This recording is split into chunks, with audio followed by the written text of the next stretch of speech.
Assalamualaikum warahmatullahi wabarakatuh.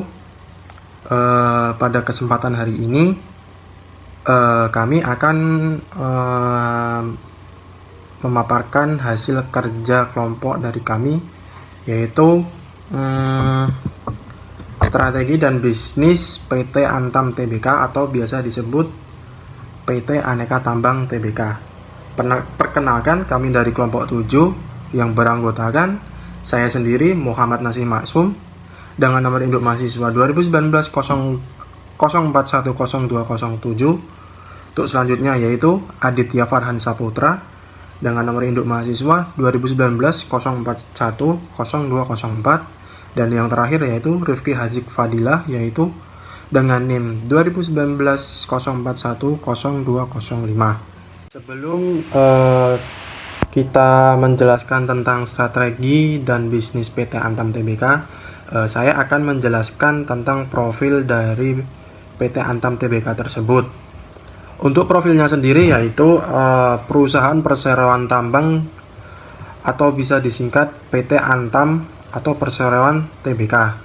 Untuk kantor pusatnya sendiri yaitu terletak di Jakarta, dibentuk pada tanggal 5 Juli 1968.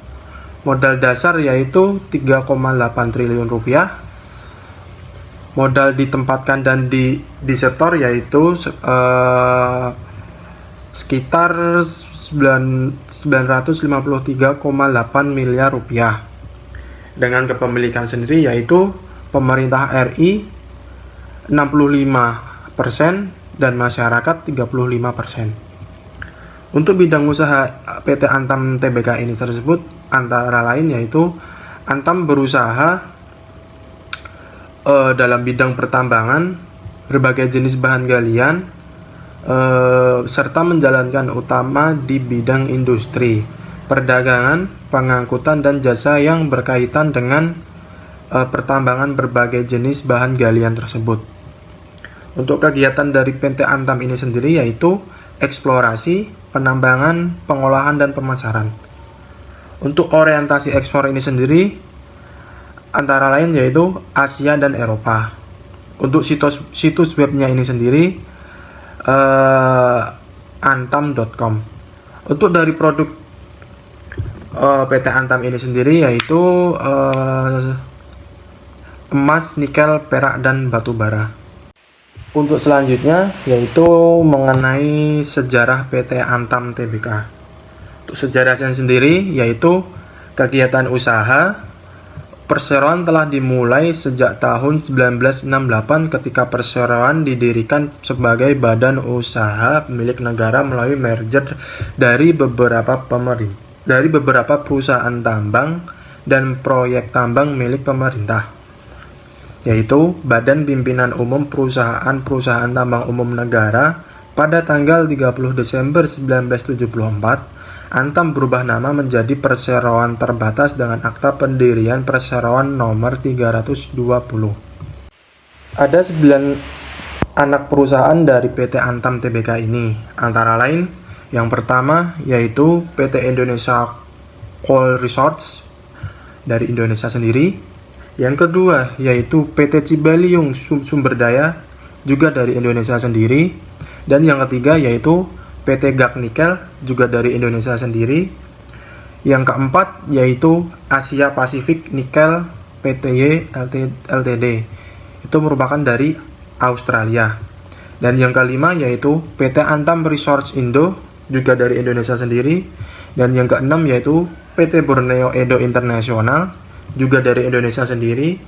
Dan yang ke-7 yaitu PT Mega Citra Utama juga dari Indonesia sendiri.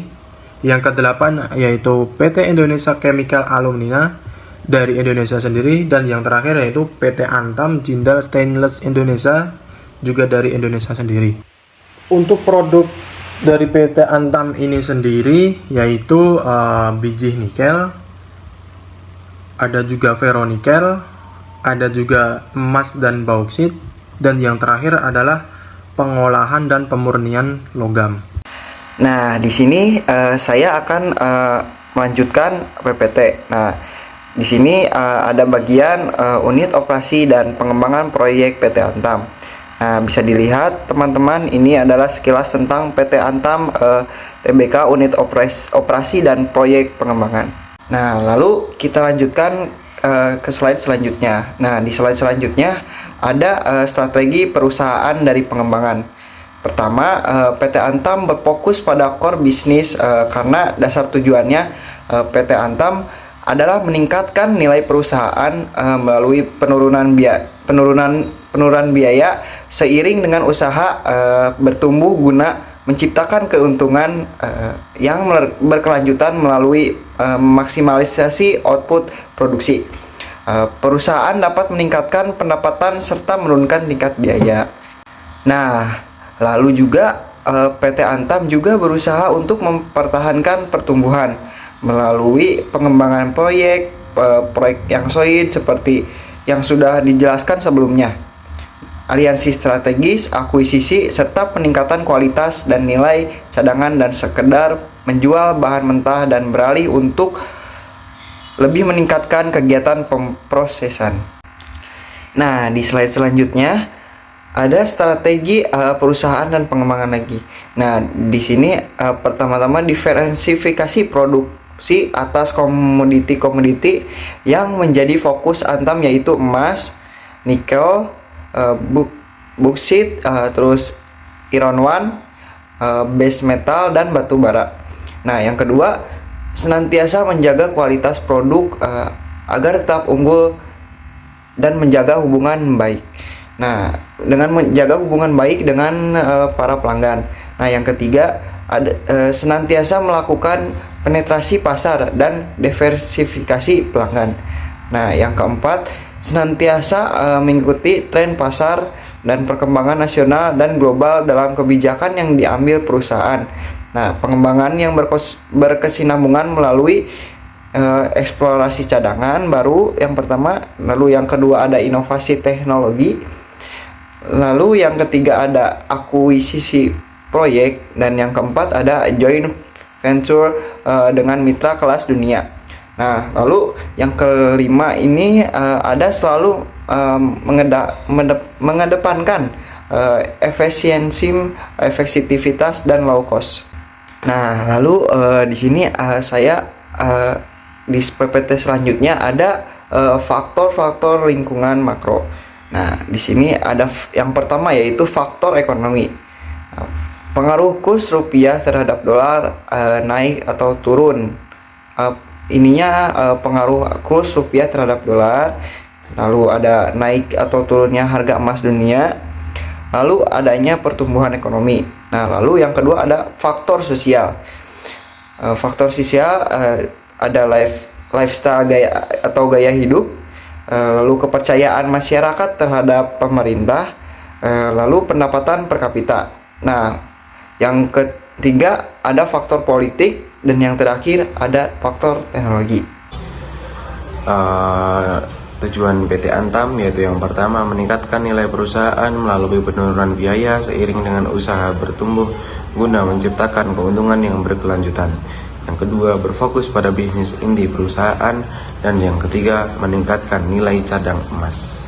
Lalu sumber daya yang menjadi unggulan PT Antam, yaitu yang pertama ada sumber daya berwujud, yaitu keuangan. PT Antam juga secara aktif mencari skim pendanaan yang optimal. Di akhir tahun 2014, PT Antam memulai proses permohonan persyaratan modal negara atau yang disebut PMN dengan usulan PMN senilai 7 triliun rupiah. Guna mendanai 3 proyek utama, PT Antam berhasil memperoleh pendanaan senilai 160 juta US dollar dari Indonesia Exim Bank yang memiliki bunga pinjaman yang lebih menarik. Yang kedua yaitu organisasi. PT Antam memiliki dewan komisaris yang dimana memiliki dewan direksi yang sesuai tugas masing-masing, seperti direktur utama, keuangan, operasi, pengembangan, sumber daya manusia, dan umum, serta CSR. Yang ketiga yaitu hasil eksplorasi, yang keempat teknologi, yang kelima sumber daya manusia atau SDM, dan yang terakhir inovasi. Lalu untuk yang terakhir, sumber daya tidak berwujud. Reputasi PT Antam tidak dapat diragukan lagi. Perusahaan pertambangan yang dapat menyaingi nama besar PT Antam yakni PT Freeport Indonesia.